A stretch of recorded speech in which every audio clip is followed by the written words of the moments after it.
Hey, seventh graders. Today we're going to be talking about the 1950s and the 60s, the civil rights era. I'm going to call it the civil rights struggle.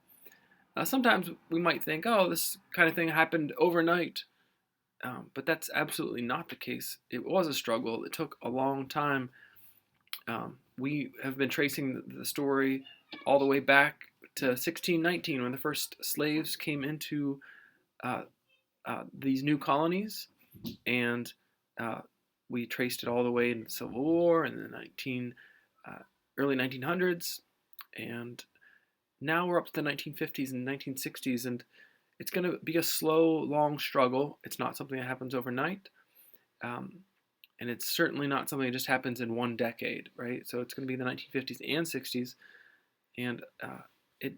I think that's maybe encouraging for us. Sometimes we want things to happen overnight and really quickly, but it took a lot of people a lot of time and effort and struggle to get equality. And we should praise the people that fought in that struggle because of their perseverance, their endurance in doing good. So we want to start with talking about Brown versus the Board of Education, an important decision by the Supreme Court to desegregate schools. We remember back in months ago, we talked about Plessy versus Ferguson, which was a court case that legalized segregation. We said that as long as things were separate and equal, it was okay. You could have different schools for different races, you could have different bathrooms for different races, as long as everything was equal. And the problem was that things were never equal, right? It was separate but never equal, and it was just a way to legalize racism, and especially in the South, Plessy versus Ferguson institutionalizes those Jim Crow laws that marked the period after the Civil War. So Brown versus the Board of Education says no, schools have to be integrated. And one of the key people here is Thurgood Marshall. He argued the case before the Supreme Court, important lawyer who ends up becoming a judge. Thurgood Marshall, a hero for the cause of civil rights. So you can see this map up here that segregation was mandatory in the South. Look at all those states up there that you couldn't go to school together. Um, and then after the Brown versus Board of Education, segregation was illegal in schools. Now, it took the federal army to come in and say, you have to do it. A lot of governors were like, no, we'll never integrate, we'll never do it. And it took, especially our book makes mention of Little Rock, Arkansas, where the National Guard was called in to help escort those 9 students, brave students, who crossed the color barrier and went into the all-white school. And could imagine high school kids, that kind of courage, bravery, something we can praise those 9 in Little Rock, Arkansas.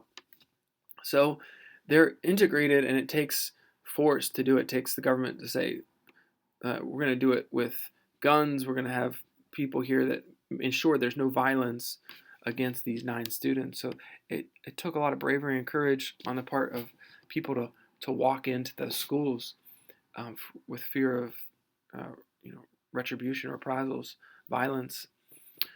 We also see in the 1950s another key figure in the civil rights movement, Rosa Parks.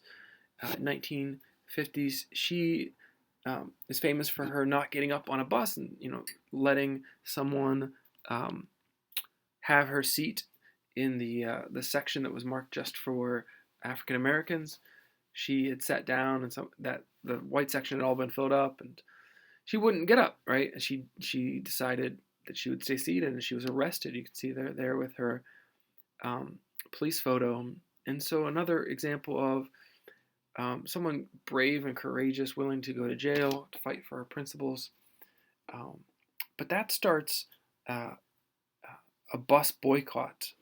People decided, one way we could get back at those who are enforcing these Jim Crow laws is we'll just stop using public transportation. And so both African Americans and whites that were sympathetic to civil rights, they stopped using the public transportation. And without all that extra money, the public transportation was starting to face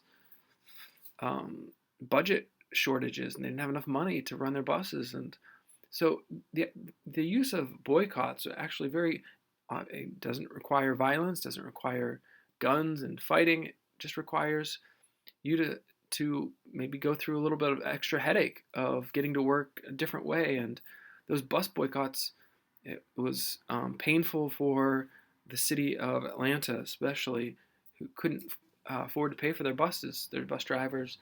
So it's a very effective method, the boycott method, not only of boycotting buses, but diners, other things that were being uh, racist in their Jim Crow segregations of different places, public places, private places too.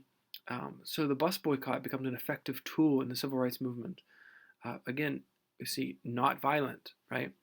And that leads me to our last point for today, and one that I want to spend some time on Friday, is the methodology of getting equality was a method of nonviolence. Dr. Martin Luther King spent a lot of time researching not only the ideas, the ideology, the ideas, but also how to put it into practice. And I want to spend a little time on Friday talking about his 6 pillars of the nonviolent movement.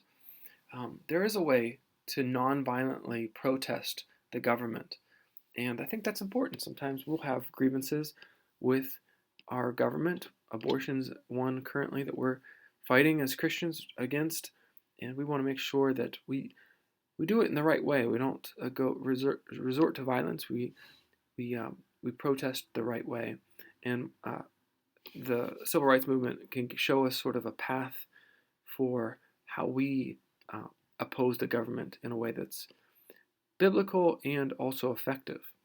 So I want to talk about that with you guys on Friday. But today, just the first section is going to of our reading in chapter 29 is all about the 1950s and leading up to some civil rights legislation in the 1960s. But 50s, we see the boycotts that help attack people financially, where sometimes people say, well, where it hurts, you hit someone in their wallet. People, for threatened going out of business for their racist policies. So that was an effective tool. And we also saw the Brown versus Board of Education, where the Supreme Court overturned Plessy versus Ferguson, an important civil rights moment. All right. Happy reading this week, chapter 29 in our book. It's all about the civil rights struggle. Have a good week, guys. See you on Friday.